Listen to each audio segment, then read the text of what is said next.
Hey guys, Desolator Magic here, and we've got some interesting news. One story, it seems like nothing, but it goes really deep. But I'm going to blow through it real quick here. So first up, Mark Rosewater leaked some information from 2023 on his blog. So in other words, the day ends in Y. Basically, he's just confirming what everybody else suspected. People say he leaked stuff, according to him himself, so okay. The only thing he's ever leaked was accidentally saying the word dinosaur, and then covering by saying that he meant dragon. And that was like before Ixalan was announced. Anyway, he confirmed when somebody asked him directly that there is not going to be an in-universe version of really anything, or at least not the whole thing collectively, of the Lord of the Rings set that's going to be, I think, Q1 2023. Wow, just in time for, what is it, Amazon, Netflix, I don't even remember at this point, don't care, canceled them all, to completely crap on the Lord of the Rings lore. Anyway, believe it or not, exactly 1 year ago to the day, February 27th, 2021, they announced Magic Universes Beyond. That's their term for like anything that's not in the multiverse, but they slapped on a card. And their official policy, just to zoom through it real quick, sorry if you already know this, is if it's in a secret lair, they'll throw it within a couple months into a set booster as a 5x the normal prevalence the list entry. I think that's where it's supposed to be. It's part of the list, but it's printed 5 times more prevalently. And they're doing everything after The Walking Dead. So The Walking Dead, we're never going to see normal versions of that, which people are kind of pissed about. I don't remember if they went back on that. I don't think they did. But if they print, a G.I. Joe thing in the future, some other Hasbro property, Power Rangers, anything else they've acquired lately and completely bungled and done nothing with. Gee, I wonder why investors are so mad. So the whole thing was anybody who's a big lore fan, like we're talking 26, 27 years of Magic lore and history and characters and established, everything. It all links together. We got the big arcing storylines covering like a decade with like Nicol Bolas and stuff. So no matter what commander deck you build, you could have the Phyrexians working with the squirrels. Okay, it doesn't have to make sense, but at least everything is from the game, or like the world that the game takes place in. So then you're just like, oh, and then we've got, Carl or whatever from Walking Dead. Like, what? Look, the deck doesn't always match the lore, but enough people are mad that they decided, okay, we're gonna call it one thing, we're gonna classify it, and we're gonna print a normal in-universe version for anything out of universe. So then naturally somebody asked Mark on his blog, is it too much to ask for an in-universe versions of the Lord of the Rings set, which is gonna be an entire set, standard legal too. I know the art and concepting is a big resource drain, and he says that because you'd have to just swap the names and the art, and that's it. But it's something I think a lot of people would like to see, just curious. And of course, Mark says doing a handful of cards from Secret Lair is manageable. Doing an entire set is not. I don't know if he didn't think that through too close, the person who asked that. Because right now you can fix like 5. You could throw 5 cards into this, the set boosters 6 months later, call them something else, commission some new artwork, change the name, and la-di-da, there it is. And then any, commander purist would go for the, quote, real version of the card. And I respect that because, more people are into the lore than are into the damn game at this point. So I don't want to be like, yeah, this is my commander. Okay, it's, some famous magic character, magic villain, legendary creature. Oh, and then we're getting, the planar bridge. And then we've got G.I. Joe and Gandalf. Like, what? Bit of an immersion break for immersion that's not that thick for most people in the average game of Commander. I personally, that's where I draw the line. I don't want to see, random MLP characters prancing through my game of Commander where every other card is from in-universe, you know what I mean? So while Middle-earth and, all that, they could make it a plane because I believe that's what they did with the D&D set. They said the Forgotten Realms or, whatever is officially a plane in the multiverse. Middle-earth, oh, hell no. No. Completely different history, different magic system. Nothing runs on mana. Nobody can use magic. They already have like a creation story. They've got like multi-planar, multi-realm gods. It's not going to work. So they just told everybody it's going to be a Universes Beyond, so out of universe standard legal set, a full set. And people were like, ooh, Lord of the Rings cool. But then a lot of people were like, well, okay, so we're just going to permanently have a completely different series that predates Magic by like 40 years or whatever. We're going to have characters from that permanently in Vintage, Legacy, and Commander, and you're not going to fix that. You're not going to print real in-universe versions. Now, I think if something takes off as a Commander staple, which in standard legal sets, all they do is print money cards for Commander at this point, because they ruined standard with the power level creep. So according to their own numbers and their own admission, people only really play Commander anymore. So that's who they print cards for, which amplifies the problem. So permanently you're going to be seeing two completely different games, two completely different universes with completely different lore in your Commander decks, your Vintage decks, and your Legacy decks. Along with, Carl from The Walking Dead or whatever the hell. It really is an atrocity. And the fact that they did it all for money, not because of an accident or because they thought it was a good idea, that just makes it worse. It's just so ridiculous. When they added in Norwegian mythology, they did it the magic spin on it, which was, 90% accurate. They just changed the names and changed the lore and made it fit. It was based off of it. It wasn't literally it. So people were like, oh, cool. But the same people were like, wait a minute. Why are there giant robots and mech suits and holograms and flame DJs or whatever? God, just can we get that out of the game? Even Kaladesh, all their steampunk vehicle, racetrack nonsense. People were not having that in their swords and magic, medieval times kind of set. You know what I mean? Although they tend to forget that there was some pretty good technology in the past involving Urza and Mishra. But anyway, also you go back far enough to like 94, Earth is canon. But yeah, they wanted to stay the same way that it's been since they've been playing it for, a good portion of their life. And I somewhat lean that way. I'm more into the lore than I am into the game at this point. Wasn't always true. I was way more into deck building, didn't care about the lore, but then you play long enough and, well, really good stories, good villain arcs. Except for the books. The recent books, which were piles of trash. So I get everybody on every side. This is just a cash grab, and I'm sure they got a discount on the license, if not did it for free, to promote the stupid new, Amazon series or whatever, which is just a bunch of, well, we're going to make them this race because we don't care, because representation. Oh, every character's got to be LGBTQ+. No, they don't. Shut up. You just look like idiots. How about you hire writers who know what they're doing instead of purple-haired morons? SJW content is trash because SJWs in the workplace are trash. I don't know how they haven't connected those two yet. So this is money before lore, and who cares what the community thinks? Well, the community is your customers, wizards. So like I said, this first story goes way deeper. It's at the base level of everything that makes up the game, and that's why people are taking this seriously. If you don't care about the lore, you're probably like, oh, who cares? I don't know, I have Gandalf in my deck, whatever. Put him right next to the giant robots. But I just wanted to inform everybody why people are on different sides and that kind of stuff. Next up, there have been reports for about the last week or two that people are getting the weirdest misprints I have ever seen in my life, like stuff that I didn't even think was possible. There was a weird texture on part of a foil card. All of the foiling on the artwork was missing. I don't even know how you would do that. I don't even know what type of machine would do that, and I used to work at a printing facility. Somebody had like a weird texture on the back of a card, but it was like slanted and upward. They're all over the internet, subreddit, all that stuff, although I wouldn't go near that radioactive toxic wasteland. But I do it for you occasionally, and there was some weird stuff. All of this comes together instead of just an oddity to scream to me that they did something to change how they're printing these. Now, they didn't change facilities. It's still made in Texas, as far as I know, for the American ones. But if they got quote-unquote better machinery, it sure as hell doesn't show. They're just making weirder mistakes in different ways, and then also the same ones. The foil's still curled, the paper's still garbage. Not as garbage as it was before, but equally garbage as it was with blue core crap before they made it even worse, then fixed it. Yeah, if you haven't been playing for more than about 2 years, it used to be even worse. So I don't know what the heck is going on here, but they're all coming on the English versions. That's where all the reports are coming in. So, yeah. Oh, also, there's been widespread reports that no matter how you treat them or humidity or store them or sleeves or no sleeves, Commander Legends were the worst curling foils ever. So they obviously changed something. Could have been just the humidity controls in the printing facility. I don't know. Could have been the type of glue, which is my theory. But I can confirm with what I opened, I've never seen anything curl like that. Those cards are literally unplayable. They are selling you cards that you cannot play with in the game in a deck, in sleeves. Absolutely pathetic, and it should have been a class action lawsuit. So here's a non-story, and I can almost confirm at this point that it's going to continue to be a non-story. Will Wizards come out and announce, we're going to stop all shipments of our cards in Russian languages into Russia?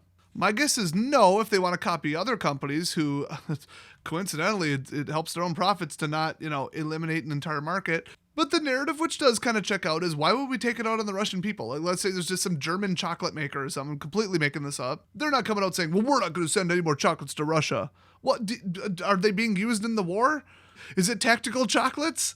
If it goes to the people, great. If anything is supporting the government and kind of weapons, MREs, and anything is supporting the government or the military, yeah, stop that. Or the UN or America is going to stop it for you. trust me, we've already had senators pressure YouTube to stop paying some Russian mouthpiece channels on YouTube, and they did it.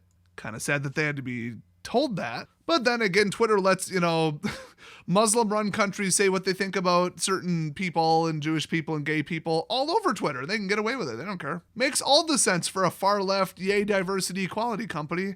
It's almost like they're just anti-conservative assholes, and they have no central logical theme. Anyway, I don't think Wizards is going to come out and say, oh, no, we're cutting this off, because I think they have a long-term contract with the Russian printer who prints the Russian language cards. But, I mean, they could do it, and it would be the big, virtue signal, look how great we are. But if they use their brain for a second, that's why I think they still might do this, they could say, oh, no, we're boycotting any card shipments to Russia. Oh, yeah, take it out on the people. Yeah, that makes sense. Yeah, you should probably cut off toilet paper shipments there, too. That'll show that their government...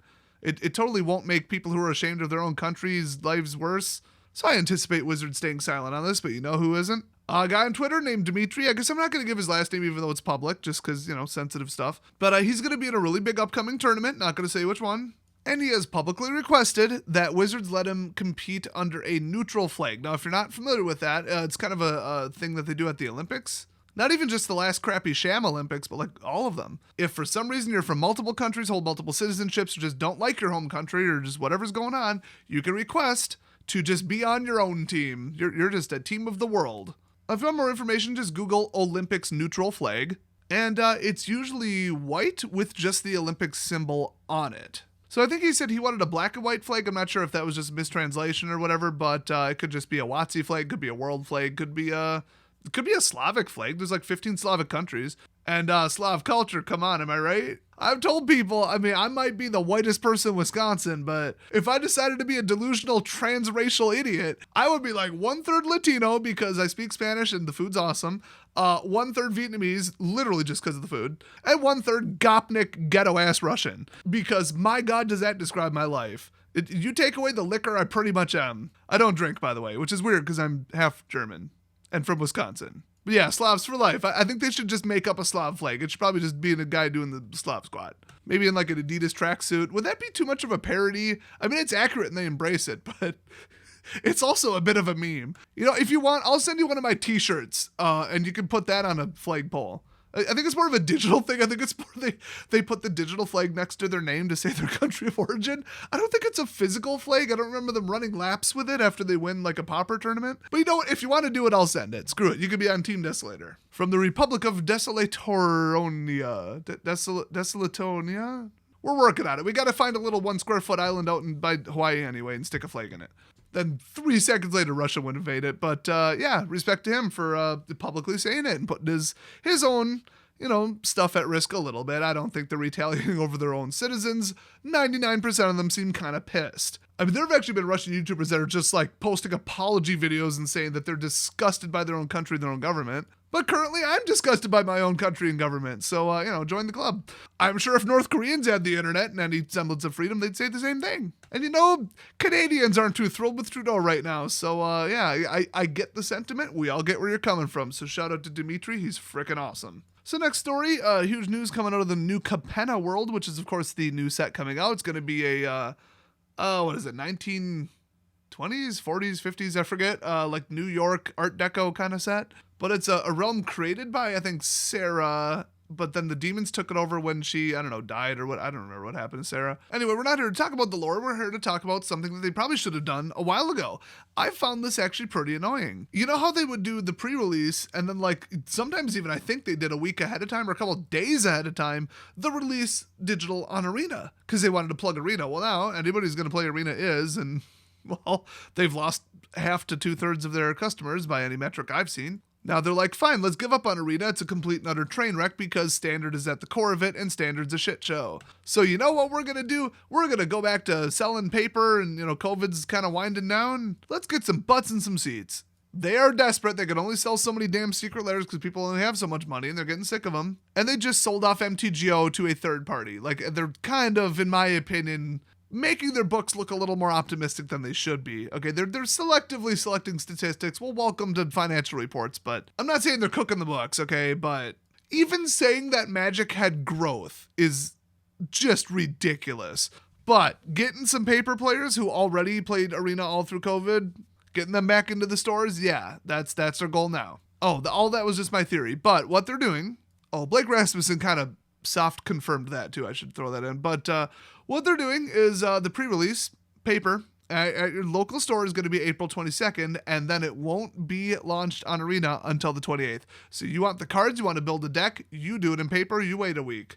I like that. I love that, actually, because actually, I mean, it's the pre-release. You actually can't really build a deck until the week later of release. So they're actually doing a somewhat simultaneous release on Arena as with paper. And yeah, why would paper, their core product, be a second-class citizen? I get it. They make more money on digital, but without a paper game and a place to play, there are 0 new players because nobody's going to jump on Arena and be like, wow, this looks fun. This looks great. Look at that stack of triggers that I don't understand. This giant brick of text.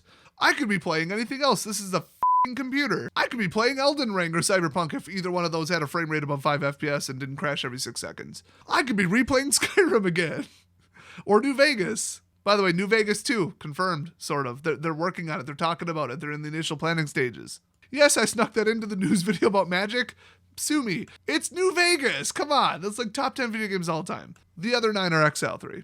And plus, the amount of money you have to drop on Arena day 1 makes MTGO look cheap. So I guess they're like, wow, look at this declining player count and the number of complaints, and we just got nothing but whales, which is a tiny percentage. And the mobile players, yeah, mobile people like spending money, but they also like, not being like, wow, this 7-inch screen is a piece of crap, and I wish I was playing on a 27-inch screen like Des is. I don't know if you saw my live stream earlier today, but I can barely tell what the hell's going on with their little ass 1 centimeter text on the screen, and I'm running at 1440p. Okay, I can't imagine what an absolute catastrophe the overpowered, power-crept, historic and standard constructed and all the stacks of stuff and targeting and blocking 250 tokens, what that even looks like on mobile. So I think they basically given up on Arena.